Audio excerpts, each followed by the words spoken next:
Hey, what's going on, everyone? I know it's been a while since I did any kind of live stream. Now that I'm back home for the time being, so yeah, it's going to be a Blu-ray update, if you will, and it possibly might be my final one. For reasons that I possibly will address at some point. But yeah, I have no idea if anyone's even going to be showing up, especially with the way my videos have been rather low on views. But I guess we'll see. We'll see what happens in the next coming minutes. So, I don't know. There might be a few people that watch and then disappear, so who really knows? But anywho, got some Blu-rays here. I got a few that arrived today. So, damn, what's going on? Wi-Fi's a little low. Damn, that's low. I hope I'm not coming in robotic. It is what it is. Alrighty. So I guess I'll start with the one that I bought at Walmart. This is the only one that I bought, and it's only because it's because it was the cheapest of the price of all the places I can get it. I mean, there was one other site, but they'll charge you shipping, and it would have been a little more than what I paid for it at Walmart, because at Walmart they didn't charge you for the shipping. So, and that's the umbrella version of Lord of Illusions that I bought, because it has pretty similar features to what Scream Factory had, and the Scream Factory Blu-ray is ridiculously priced, even for a used one. So I'm fine with the one that I ended up getting. So I only paid like $42 and change for this. It's a bit pricey, but it's better than what. It's definitely a better price compared to what you have to pay for a used Scream Factory Blu-ray. So, plus it's nice to get this back, especially since I sold the Scream Factory one on eBay.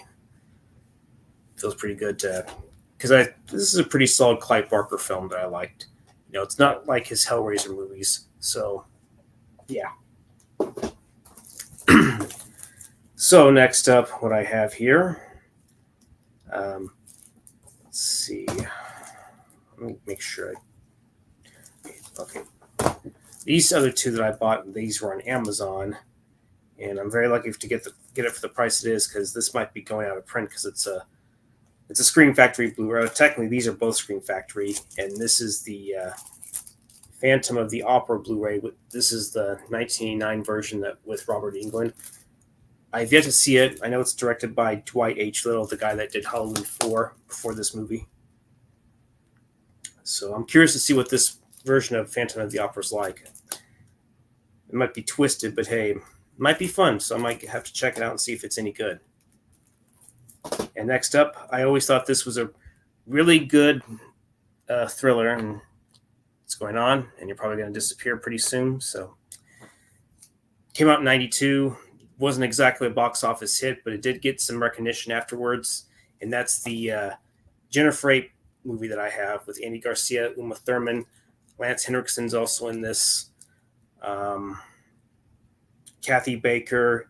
You have Kevin Conroy and John Malkovich.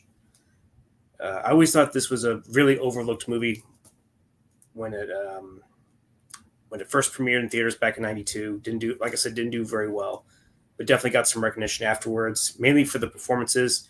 And it's nice to see Lance Henriksen, do something a bit different, because, he'd go on to play a couple villainous roles in '93 with Excessive Force, Hard Target, and I'm trying to remember the other villainous role that he was in after that, but can't really think off the top of my head. But anyways, does have some good features on here. This does have, I think it has two cuts of the film. It does have I believe the original ending on that's tagged along with this movie, because originally it was cut out. A good handful of scenes were cut out of this movie. I know that John Malkovich was in the film for a bit more, and there was some scenes that dealt with Andy Garcia's, character that was having a drinking issue, alcoholism and stuff like that. So yeah, and you have an interview with Andy Garcia and with the director as well. Oh yeah, and I'm gonna forget, Lance Henriksen's also interviewed on here, so that's pretty cool. But it's nice to see that at least they put the original ending back in the movie. Sadly, there's no. It doesn't look like there's any deleted scenes, sadly, and that would have been nice to see. But it is what it is. It's good to see that at least got an extended cut, towards the ending. And I've kind of read about it. It sounds like it was. It seems like to me that would be a little bit of a better ending than what we saw, when it was first theatrically released. So yeah, it's good to see this get a good treatment since the previous Blu-ray had no special features. This at least does. So Scream Factory seemed to do decent on there, so that's good.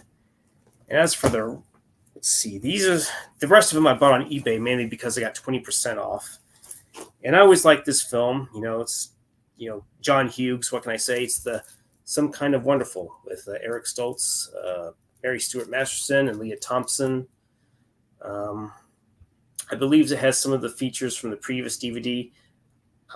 It's good to see that they were ported over, because sometimes Paramount doesn't even want to do that anymore, it seems. But it's well acted, and you got a great chemistry between Eric Stoltz and Mary Stuart Masterson. Leah Thompson is good in her role. Oh yeah, how can I forget? Craig Schaefer is also in the movie. Does a really good job with the asshole boyfriend in there. So, and how can I forget Elias Koteas, who Stoltz's character befriends in the movie. He's also good. Even the actor that played Cliff's dad did a good job. And Cliff's sister, I forget what her name was, she also appeared in The Adventures of Fort Fairline. So, yeah.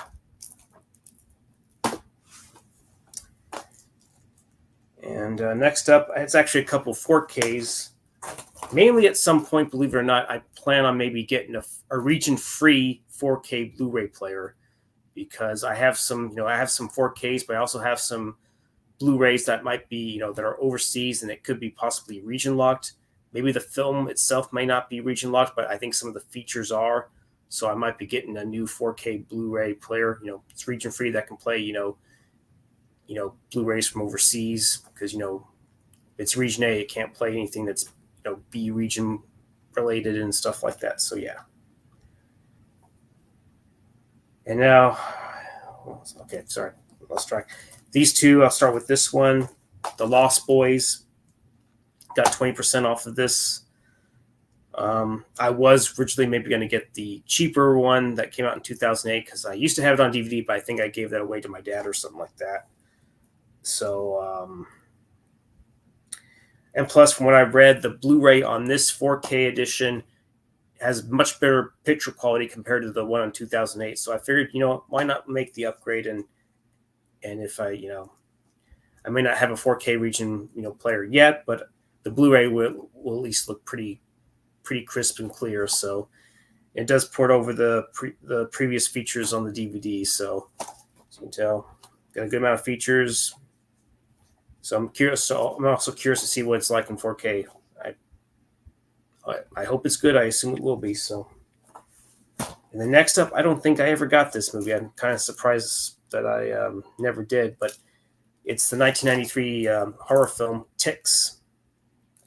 With Seth Green, one of the actors, Alfonso Ribeiro. I don't know if I'm pronouncing his name. Fresh Prince of Bel-Air, he's in there. Rosalind Allen, she's the female lead in there. You have a small appearance by Clint Howard. And I believe this is a Vinegar Syndrome Blu-ray.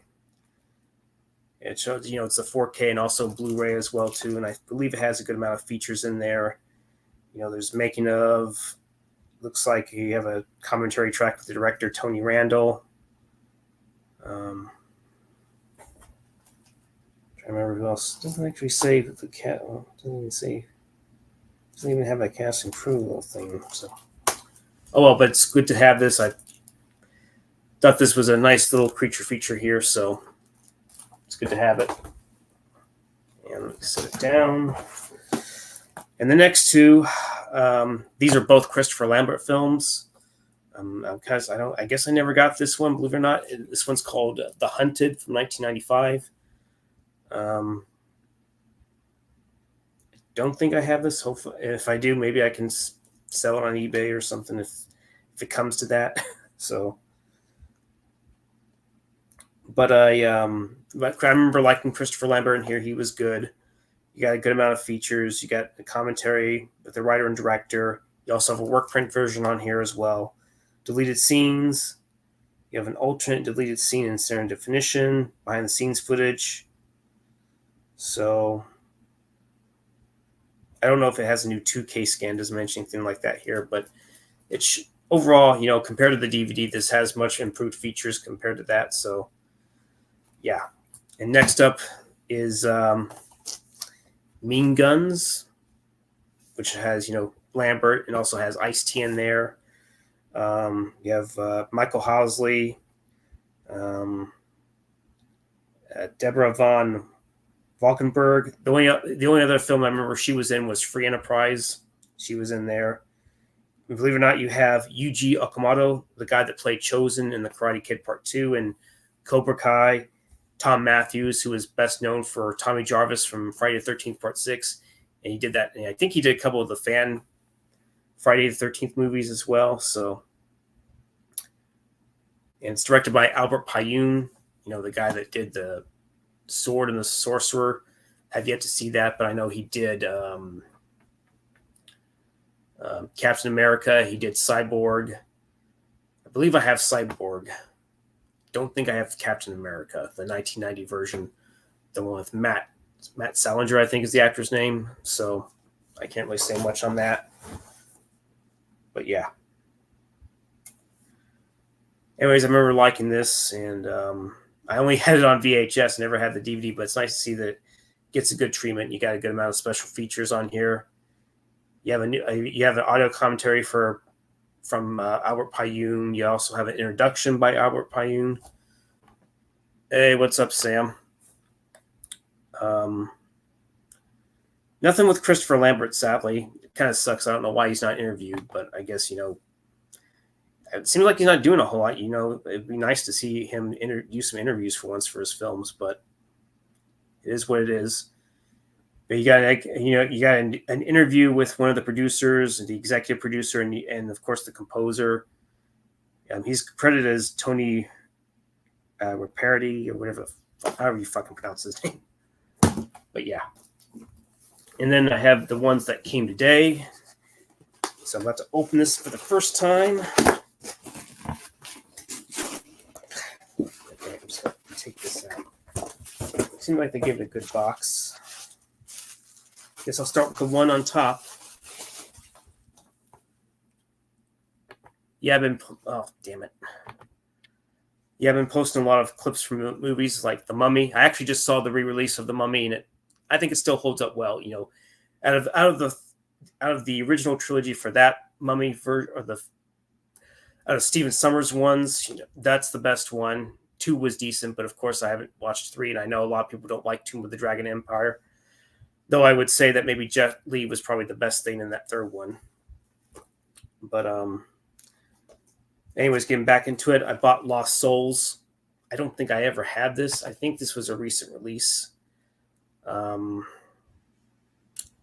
don't think it has a new remastering picture, but it does pour over some of the features.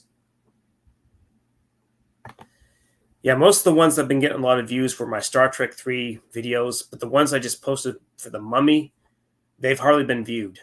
And then I did post my review of Deep Rising. I don't know if you're able to watch that because it's blocked in some countries, sadly. But I worked my ass off in that review, and that was something different than I've ever done before. And it's not quite perfect, but I think I did pretty good on that retrospective and review. I worked my ass off, so I was pretty detailed on that. But I understand no one wants to devote almost 30 minutes of that. So I'm trying to decide if I want to post like a shorter version of it. It's almost 7. So where would you be at exactly? I know you're probably overseas, but I don't know where you're at exactly. So, but yeah, I always thought Winona Ryder was a good actress. She has always been solid in her roles, and I remember liking this. So I'm trying to think if I actually bought it, and I just forgot about it because I have way too many movies. I don't have all my movies here. There's still some of them are still in storage somewhere. So, but yeah, and if you're wondering, Okay, you're still in Iraq? Okay, I wasn't sure if you were, but hey, I hope everything's going well for you. I can understand how service can be limited there and all that stuff. But yeah, this is an inflatable couch because there was no way I was going to carry my previous couch upstairs. So,